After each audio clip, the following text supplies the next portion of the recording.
Goyer and Lara Pulver. David, this on the surface seems like a departure for you, but it's really not. Can you talk about the similarities to your past work with Da Vinci's Demons? I would say it's a departure in that it's historically based, but really, if you look at a lot of my work, it's taking these mythic figures and sort of recontemporizing them, and the approach, in a strange way, even though Leonardo was a historical figure, it was not that dissimilar to working with Batman or Superman. There are all these mythic figures. There's all this information about them, too much that you could put in one show, and then you have to figure out which aspects of these legends, am I going to include? And with Leonardo da Vinci, there are also a lot of legends that have grown up around him. There's a lot of facts, but there's also a lot of fiction. And so I think adapting Batman and Superman actually gave me a really good training ground for adapting Leonardo. Okay. And Lara, your character, on the surface, it might not seem like she has much power because she's the wife of a very powerful man. But yes, she does have power. Can you talk about that a little bit? Yeah, I guess it's that power behind the throne, Jackie O type of relationship where behind closed doors she is her husband's greatest ally, and has such a David and the team have written her with such specific language that she literally with a few words you realise that she's a shrewd politician and a very clever businesswoman who is more than capable of running Florence should she need to. And she might have to later on in the show. That's our tease. Well, and the fact that Lorenzo has a mistress in Lucretia, it's very public knowledge. David, is that accurate for the time? Yes. And I want to ask Lara, how do your characters interact on the show? The first time you really meet my character is midway through season 1, which is around episode 3, with a scene actually where she secretly administers a meeting with Lucretia in order to just pull rank and make her very aware that she understands her place within their world. She understands the necessity. She'll tolerate. Well, it's great. It's a fun scene. Her Laura's first really big scene in the show is she basically says, "I know what you're doing. I will tolerate it as long as it's a distraction." And but the moment it stops becoming a distraction, it becomes a liability. And it's a really great scene, and you understand how powerful, Clarice and how is. complex these women are. And let's talk about Da Vinci a little bit.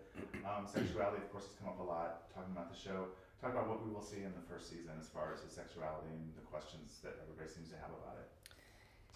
Well, I mean, some people regard him as a gay icon. Some people say he was bisexual, and famously he was put on trial for sodomy twice.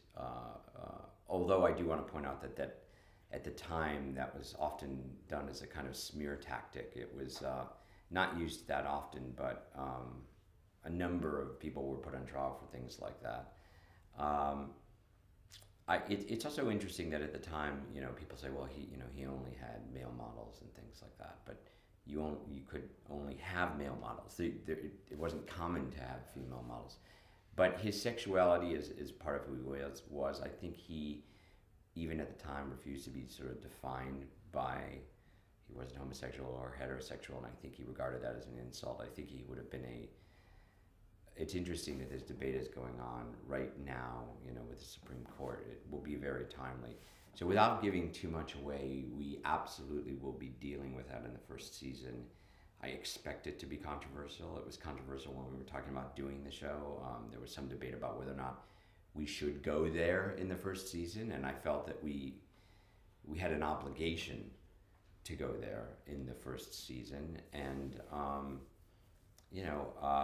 as a show as well, it doesn't shy away from anything, be it political, religious. It will not be a show that shies away from controversy. It's a controversial aspect of its history, and you will very much be seeing a lot of it in the first season. Okay, good. But I don't want to reveal every single plot point. It's actually one.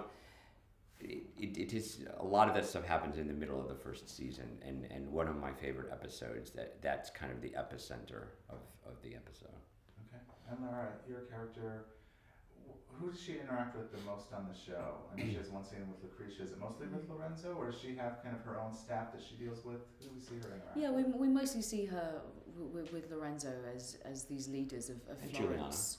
And Juliana, my brother-in-law. As the season progresses, her main demon is that she hasn't produced a male heir. There is no future son of the Medici house. So at a time where they're in conflict with Rome, she has her own kind of challenges and jobs to fulfill. And it's interesting. I mean, we have, hopefully, knock on wood, plans to continue the show. But one of the things that we build towards is near the end of the season is that Clarice is put into a situation where suddenly she really does become the epicenter of everything that's happening in Florence. And she was a noble woman from Rome, so the fact that she's married into the Medici family and is now in conflict with Rome, having not necessarily been accepted at first to Florence, it creates its own world in that sense as well for her within herself. well, famously, Rome declared war on Florence. And one of the reasons that Lorenzo married Clarice was to seal ties with Rome. And all of her family is still back in Rome. And eventually Rome will declare war on Florence. And so that puts her in a very precarious position. Okay. And talk to me just about the title, David, Da Vinci's Demons. Sounds like everybody has their demons in the show, but why the title? It's funny, at first, Stars wanted to call it Young Leonardo, and I said, no! It's Da Vinci's Demons. And they said, well, what about Da Vinci? No! Da Vinci's Demons. Why? I have this theory. I like alliteration. That's where Batman Begins came from and things like that. I just think it kind of sticks in people's heads. But I also thought demons is we're telling people they're literal and figurative. I like complex anti-heroes. So he was a genius, but he was a very tortured man. And I think that makes for good television.